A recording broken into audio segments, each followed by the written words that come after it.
Hey, what's up guys? Your friend Sonak is back with another informative video. So friends, in the previous video, I have already discussed about the obesity and the impact of obesity on the lifestyle disorders that we are facing.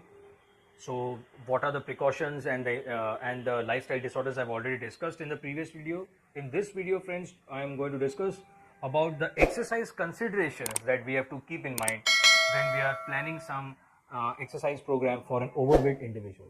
So without taking much of a time, let's go straight to the point.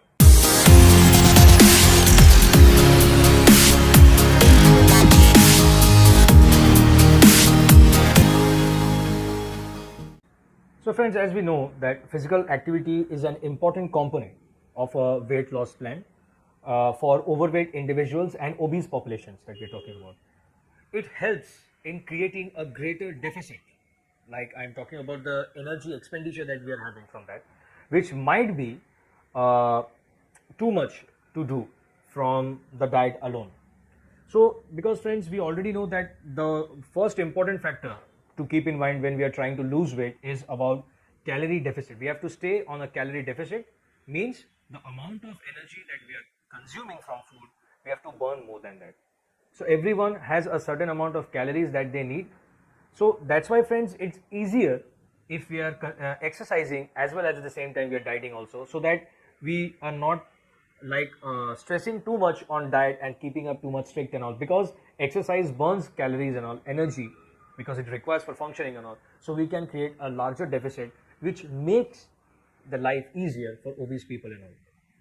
So and it also helps friends in building a better cardiorespiratory fitness and retaining as much muscle as possible during a deficit, because when we are eating less than our body requires, we might lose some muscles and all. So it's better to be active so that we lose most of the fat as in the fat loss and all, and retain as much muscle as possible.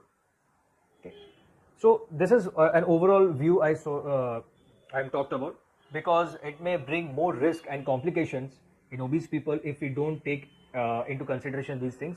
And of course, before we plan a program for an overweight people, friends, we have to go through the medical checkup, all the clearance, whether that person, he or she can exercise, in what way walking or resistance training is okay for them. So we have to get the medical clearance first, and after that, friends, we have to structure the how we can start making a plan for them.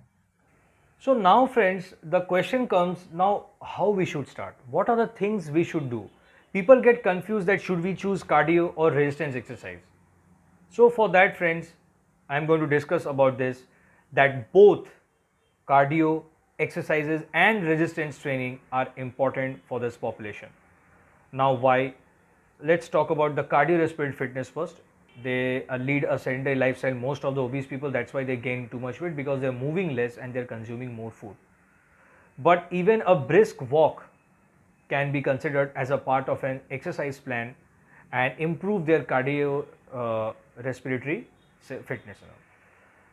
Endurance type activities like going for a long duration of for walk or running and all, I'm talking about those things and all, it benefits in improving the insulin sensitivity inside the human body, but that can result of reduced fat. So it improves the insulin sensitivity. Why? Because when we are starting to exercise, our body will burn more calories and it will start your insulin sensitivity will get better because of the reduced fat mass in our body. So endurance type exercise will provide that it will help increase the calorie expenditure along with overall physical functions. So like for example, I am saying, suppose a person cannot climb stairs and all, like when they are going to their office and all, they are using your elevators and all to go.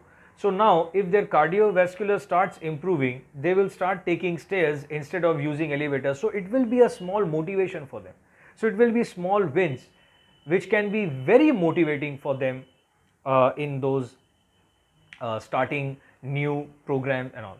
So the calories burned will help you to add into the deficit created during the entire week. So the process will be much more better, which I've already discussed before about the exercise importance and all in my previous video. You can watch that. And now regarding resistance training, friends, the muscle mass, because we know that muscle tissues are metabolically active, they need energy. So when we are putting on muscle, we will burn a fewer extra calories. It's not that much, but still, like if you put on 1 pound of muscle in your body, you will burn around 11 extra calories, 8 to 11 calories, as compared to what you used to burn before, what your body used to burn before, because it needs energy for maintenance of that muscles. So we have to eat proper, we have to keep our diet properly, like the protein intake and all these things have to be taken care of. So high muscle mass. So generally the obese people, because they have so much weight, they carry themselves like getting up off the chair and moving. So what happens, friends, they technically have a higher muscle mass, but their muscular strength is low. They are weak as compared to the fitness guys and all, but they have more muscle mass in them.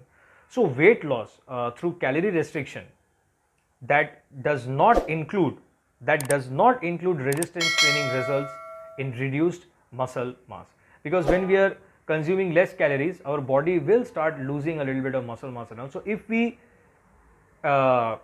like implement, or if we add into our life the resistance training and all, it will be very helpful to retain the muscles that they already have, but they don't know, because of that fat layer and all, they don't see that. So we just have to strengthen those muscles and all, and you will look more fit and ripped, because muscles is good for our body and all, for our posture maintenance and overall health and strength. So we can keep more strength like that.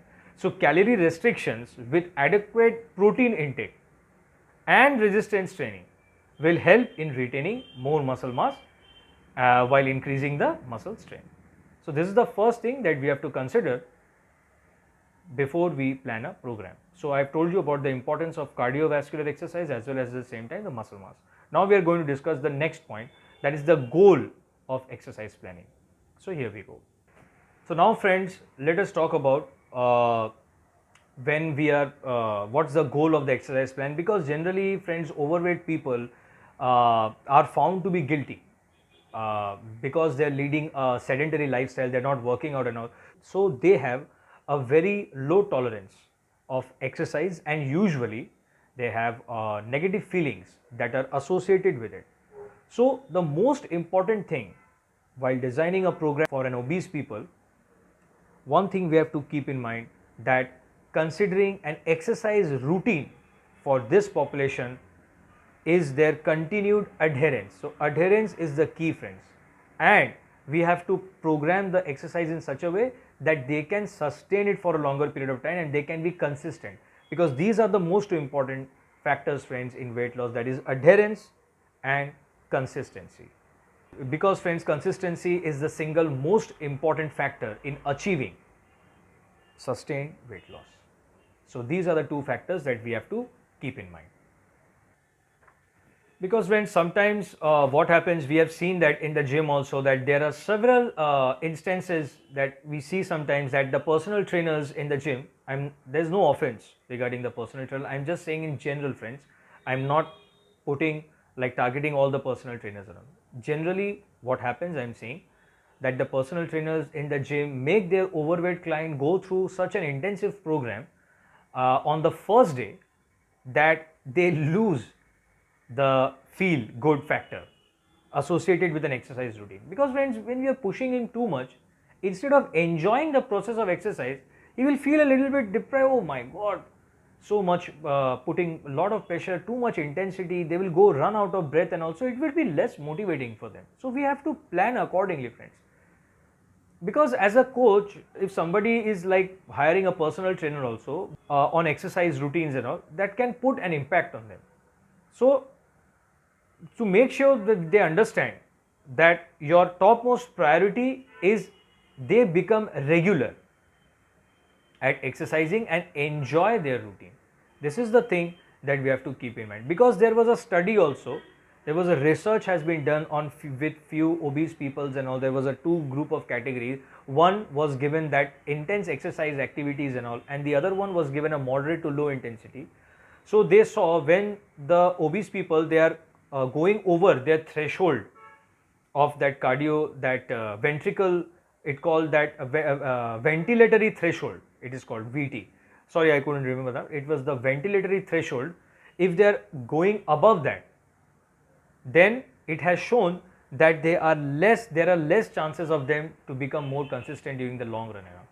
While at the same time, friends, for the low moderate group, because their ventilatory threshold was less, because their activity were not that much intense and all, they maintained it, so they were more consistent with their programs and all. So that's why, friends, these researchers and everything, they take into consideration and they see that which is best for that. So from science background only, we are also saying, from whatever the knowledge we get, that's the actual thing that we should keep in mind whenever we are programming for obese people, because because they're already in a sedentary lifestyle, friends. It's very difficult for them just to start walking and all. So we have to take care of them, not just push them into any exercise or something like that. Okay, we have to take things slowly, motivate them, because it will be difficult for them at the start. Okay, so we have to keep all these things in mind. So we discussed about the considerations that we have to keep in mind. So, and on the next part, friends, I will discuss about how much weight we should lose per week and all, which is the safety margin, and what are the things that we have to keep in mind, because, friends, if we rush into things and all, it may be risky for us. So I will cover that in my second part of that. So stay tuned for that. So if you like this video, comment, share and subscribe, and keep showing your support. When I read those lovely comments and all from you guys, it helps me motivate more to bring more information to you guys, so that it will make your journey helpful and more easier. So stay happy, stay healthy, stay connected, and I will meet you with another informative video. Take care, my friends.